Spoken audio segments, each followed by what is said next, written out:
Welcome back. White house के करीब firing से नेशनल गार्ड के 2 एहलकार जख्मी हो गए। हालत तशवीशनाक है। फायरिंग करने वाले मुश्तबा शख्स को हिरासत में ले लिया गया। हमलावर अफगान शहरी निकला। सदर ट्रंप ने कहा हमले में मुलविस शख्स को कीमत चुकाना होगी। This attack underscores the single greatest national security threat. The suspect in custody is a foreigner who entered our country from Afghanistan. We must now re-examine every single alien who has entered our country from Afghanistan. White house के करीब firing, 2 national guard जख्मी हो गए। गिरफ्तार मुश्तबा हमलावर अफगान शहरी निकला। तर्जुमान white house ने बताया फायरिंग के बाद व्हाइट हाउस को बंद कर दिया गया। सदर ट्रंप लम्हा व लम्हा हालात का जायजा ले रहे हैं। अमरीकी होमलैंड सिक्योरिटी का कहना है मुख्तलिफ एजेंसियां मिलकर वाक़े से मुतालिक मालूमात इकट्ठा कर रही हैं। सदर डोनाल्ड ट्रंप ने हमलावर को जानवर करार दिया। कहा नेशनल गार्ड्स पर हमला दहशतगर्दी है और हमला करने वाला भारी कीमत चुकाएगा। सदर ट्रंप ने बताया मुश्तबा अफगान हमलावर जो बाइडन के मंजूर करदा कानून के तहत अमरीका आया था। अब बाइडन दौर में दाखिल होने वाले हर पनाह गुज़ीन की लाजमी जांच होगी। The Department of Homeland Security is confident that the suspect in custody is a foreigner who entered our country from Afghanistan. Was flown in by the Biden administration in September 2021. Last administration let in 20 million unknown and unvetted foreigners from all over the world. We must now re-examine every single alien who has entered our country from Afghanistan. Director FBI के मुताबिक हमलावर अकेला था। मुश्तबा शख्स की शनाख्त 29 बरस के अफगान शहरी रहमानुल्लाह से हुई है जो शदीद जख्मी है। रहमानुल्लाह 2021 में अमेरिका आया था। वो वाशिंगटन में भी रह चुका है। CNN का कहना है मुश्तबा शख्स ने 2024 में सियासी पनाह के लिए दरख्वास्त दी थी जिसकी ट्रंप इंतजामिया ने रवा साल अप्रैल में मंजूरी दी। साबिक सदर बाइडन और ओबामा ने हमले की मजम्मत की है। ओबामा ने एक्स पर लिखा अमेरिका में तशद्दुद की कोई जगह नहीं। व्हाइट हाउस के नेशनल गार्ड्स पर हमले के बाद सदर ट्रंप ने वाशिंगटन DC में 500 इजाफी एहलकार तैनात करने का हुक्म दे दिया है। अमरीकी वज़ीर दिफा पीट हेग्सेथ का कहना है इजाफी एहलकार जल्द तैनात किए जाएंगे। एहलकारों पर हमला किसी सूरत बर्दाश्त नहीं किया जाएगा। इजाफी तैनाती का मकसद दारुल हुकूमत की सिक्योरिटी मजबूत बनाना और किसी भी मुमकिन खतरे का मुकाबला करना है।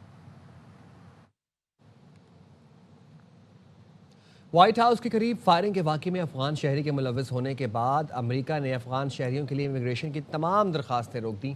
महकमा इमिग्रेशन का कहना है अफगान शहरियों की दरखास्तें गैर मुअय्यना मुद्दत के लिए रोकी गई हैं। अफगान शहरियों की दरखास्तों का मजीद जायजा लिया जाएगा। सिक्योरिटी प्रोटोकॉल के तहत मजीद जाँच की जाएगी। अमरीकी आवाम की हिफाजत अव्वलीन तरजीह है। रवा माली साल के दौरान पावर सेक्टर का गर्दिशी कर्जा 735 अरब रुपए मजीद बढ़ने का खदशा पैदा हो गया है जिससे मजमूई गर्दिशी कर्ज 1615 अरब से बढ़कर दोबारा 2350 अरब तक पहुंचने का खदशा है। रिप्सिंग तकसीम कार कंपनीज के नुकसानात कम और रिकवरीज बेहतर करने से 212 अरब कम पड़ेगा। ज़राए का कहना है 522 अरब बाकी गर्दिशी कर्ज ख़त्म करने के लिए 120 अरब रुपए की प्रिंसिपल रिपेमेंट्स होंगी। 400 अरब रुपए हुकूमती पावर प्लांट्स और IPPs को देकर स्टॉक ज़ीरो रखा जाएगा।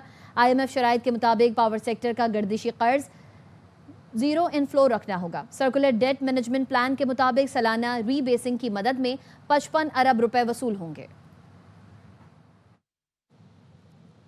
हंगू के इलाके काजी तालाब में Shahu road police check post पर दहशत गर्दों के हमले के नतीजे में 3 पुलिस एहलकार शहीद हो गए।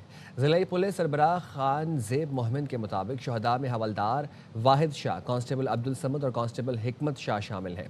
DPO ने बताया पुलिस ने भरपूर जवाबी कार्रवाई की जिसमें 2 दहशतगर्द हलाक हो गए। पुलिस और दहशतगर्दों के दरमियान 2 घंटे तक फायरिंग का तबादला जारी रहा। DPO के मुताबिक दहशतगर्दों के दीगर साथी तारीकी का फ़ायदा उठाते हुए फरार होने में कामयाब हो गए जिनकी तलाश के लिए इलाके में सर्च एंड स्ट्राइक ऑपरेशन जारी है। हमले के बाद जिले भर के हसास मकामात पर सिक्योरिटी मजीद सख्त कर दी गई।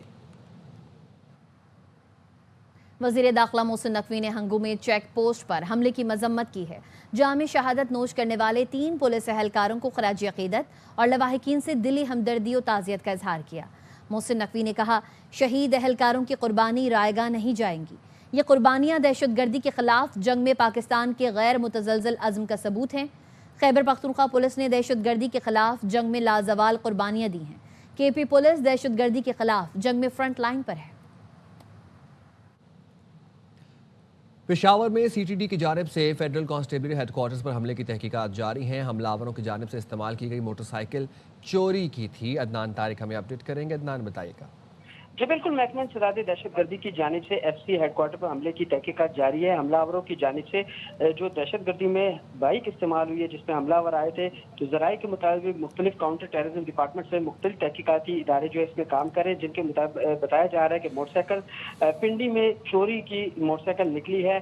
जो मोटरसाइकिल इस्तेमाल हुई है वो पिंडी के पुलिस स्टेशन रवात में बताया जा रहा है कि उस पर मुकदमा दर्ज है। तामी इस हवाले से CTD मजीद तफ्तीश जो कर रहे हैं। मोटरसाइकिल चोरी की FIR मुतलका थाने में दर्ज थी।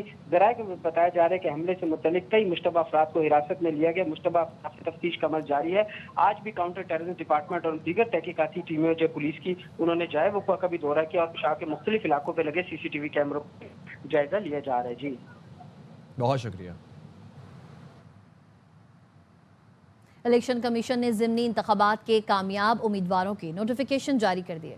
ज़ाब्ते अखलाक की खिलाफ वर्जी पर NA 96 फैसलाबाद से कामयाब उम्मीदवार बिलाल चौधरी की कामयाबी का नोटिफिकेशन रोक दिया गया। कौमी असम्बली की 5 नशस्तें पाकिस्तान मुस्लिम लीग नून के उम्मीदवारों ने हासिल कर ली। NA 18 हरीपुर से बाबर नवाज खान, NA 104 फैसलाबाद से दानियाल अहमद, NA 129 लाहौर से मोहम्मद नुमान, NA 143 साहिवाल से मोहम्मद तुफैल और NA 185 DG खान से महमूद कादिर कामयाब करार पाए।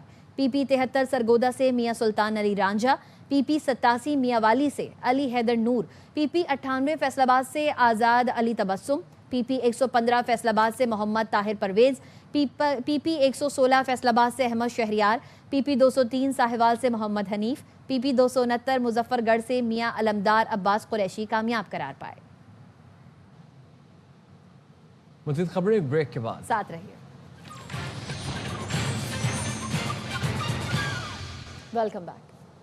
PTI का 7 दिसंबर को पेशावर में जलसा होगा। वज़ीर आला खैबर पख्तूनख्वा सुहेल आफरीदी की ज़रिए सदारत पेशावर के पार्लियामेंटेरियंस के इजलास में फैसला कर दिया गया। सुहेल आफरीदी ने कहा, जलसे के इंतजामी और सियासी उमूर पर तफसीली तबादला ख्याल किया गया। उन्होंने कहा, पेशावर की तरक्की के लिए 100 अरब के तरक्याती मनसूबों पर ग्रैंड मीटिंग बुलाई जाएगी।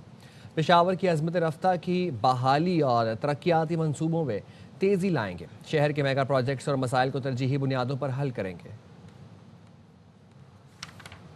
कराची की तारीख में पहली मरतबा एम्बुलेंस के लिए लेन मुख्तस कर दी गई। सदर के इलाके पर पहले तजावुज़ात का खात्मा भी किया गया। मज़ीद जानते हैं वहाँ मौजूद हमारे नुमाइंदे नज़ीर शाह से। कराची की तारीख में पहली मरतबा एम्बुलेंस के लिए किसी लाइन को मुख्तस कर दिया गया है। सदर के इलाके मेन फील्ड स्ट्रीट में एम्प्रेस मार्केट से लकी स्टार जाने वाली सड़क पर इसको आप देख सकते हैं कि यहाँ पर खुसूसी तौर पर एक मार्किंग करके इस जगह पर एम्बुलेंस की तस्वीर और इस पूरी लेन को एम्बुलेंस के लिए मखसूस कर दिया गया है। तजावुज़ात के खात्मे के बाद ज़िला इंतज़ामिया की जानिब से ये बेहतरीन कदम उठाया गया है। इस तरह की ये जो गाड़ियाँ खड़ी हुई हैं और ये गलत पार्किंग है, इन जैसे मुश्किलात का सामना हो सकता है। तो कराची भर में इस तरह की लेनें बनाना ज़रूरी है जहाँ से एम्बुलेंस, फायर ब्रिगेड, मददगार पुलिस भी जा रही है, तो उनको भी रास्ता मिलना चाहिए। खबरों से फिल वक्त इतना। देखते रहें RY न्यूज़।